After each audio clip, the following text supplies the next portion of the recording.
Hola, hola, mi nombre es Camilo Hernández, hago parte de la carrera de Ingeniería de Sistemas de la Facultad de Ingeniería, en este caso con la materia de cálculo diferencial con el tema construcción de funciones a trozos.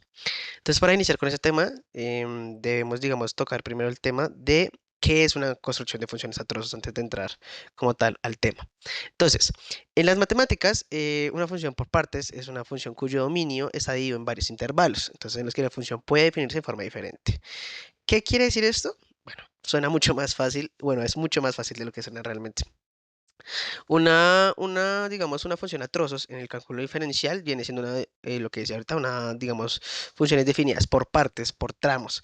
Y digamos que lo que hacemos con esto es presentar situaciones donde el comportamiento puede cambiar según el valor inicial o de entrada. Entonces, básicamente un ejemplo muy rápido sería, digamos, en el mundo de la programación, digamos, una variable o incluso en Excel se puede hacer una variable inicial, digamos, sigamos usando X, o nombre. Nombre inicialmente es Camilo, mi nombre.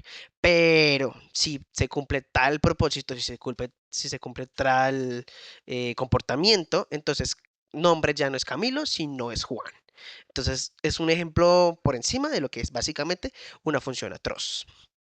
Por aquí tenemos la función y lo que hicimos fue hacer la función general y partirla en tres tramos para que sea un poquito más fácil de explicar, de entender. Entonces, básicamente en el primer tramo lo que vemos es, por ejemplo, digamos, de cierta manera, los trazos divididos de diferentes maneras. Entonces, lo que yo hago básicamente para siempre entender es iniciar de la derecha a la izquierda. ¿Por qué?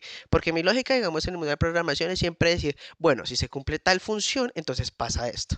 Entonces, es la manera en la que se les va a explicar. Primeramente lo voy a leer de una manera y después van a, digamos, de ver mi punto de vista de por qué lo leo de derecha a izquierda.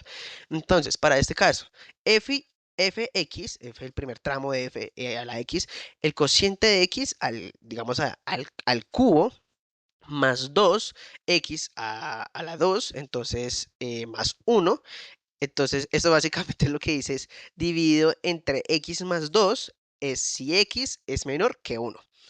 Es súper confuso. Ahora diferente si yo lo leo, entonces si x es menor que menos uno, entonces que sea el valor que acá que retorna. Entonces, básicamente, si x es menor que uno, entonces el cociente de x al cubo más 2 es igual a por 2 al cuadrado más uno dividido entre x más 2. Entonces, básicamente, ¿qué quiere decir esto? F1x viene siendo este valor siempre y cuando este valor se cumpla. Igual para los tramos de abajo, entonces es muy fácil. Si x está entre menos uno y 2, entonces incluido y no incluido, el elevado a la x es al cuadrado. Tercer tramo. Si x es mayor o igual digamos en este caso, que 2, entonces el valor de fx es el seno del x al cuadrado. Básicamente no es tan difícil, digamos que entender de cierta manera si se lee primero el condicional y después qué pasaría con ese condicional. Pero vamos a utilizar una analogía, un ejemplo para poder entender un poquito y atrasarnos un poquito más a lo que son estas funciones a trazos divididas, digamos, en una sola función y seccionada por tres partes.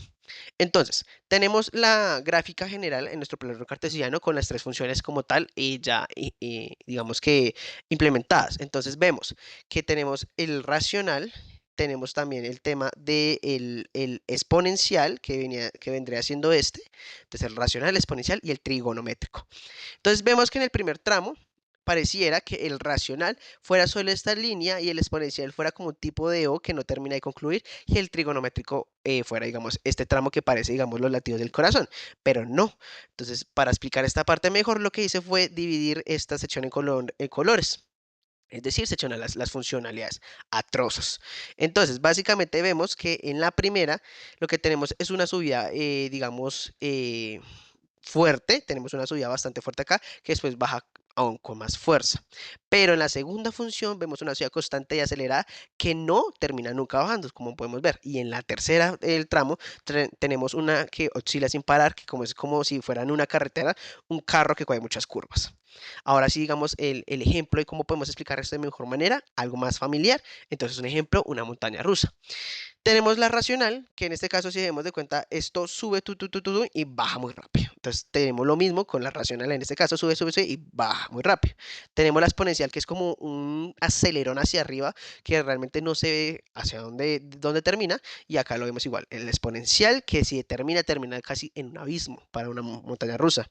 Y el trigonométrico, finalmente, que es el que tenemos acá, que es como muchos loopings que vienen trazándose de la misma rapidez y la aceleración que se tiene. Entonces, básicamente acá tenemos la comparación de la racional, la exponencial y la trigonométrica.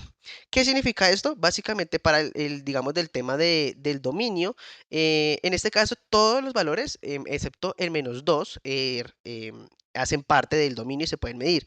¿Por qué? Porque si reemplazamos el -2 en el tramo, el dominador queda en cero. Entonces, esto no está permitido en el mundo de las matemáticas, que el mundo de la programación vendría siendo como un bug. En el rango, lo que podemos ver es que sobre el eje de Y es el conjunto de valores que toma la salida. Entonces, para el tramo, sube y baja bastante. En el segundo crece sin parar, pero ya no baja. Y en el tercero lo que hace es como algo muy errático, como hay muchos valores negativos y positivos en un mismo momento. Y para el tema del crecimiento y el decrecimiento tenemos las funciones que se pueden, digamos, crear cuando la gráfica sube y cuando decrece, que en el mundo del trading, un ejemplo, por ejemplo, sería cuando sube y baja. Un trading sube y baja, nunca solo sube y se mantiene ahí y nunca vuelve a bajar, que se puede pasar, pero en esta situación, digamos, del Bitcoin, diríamos que no, y para la bajada tampoco nunca se queda abajo, sino que sube y baja. Entonces son valores que suben y bajan y no se quedan en un crecimiento o un decrecimiento totalmente generalmente, siempre pasan por el valor del dominio o del rango.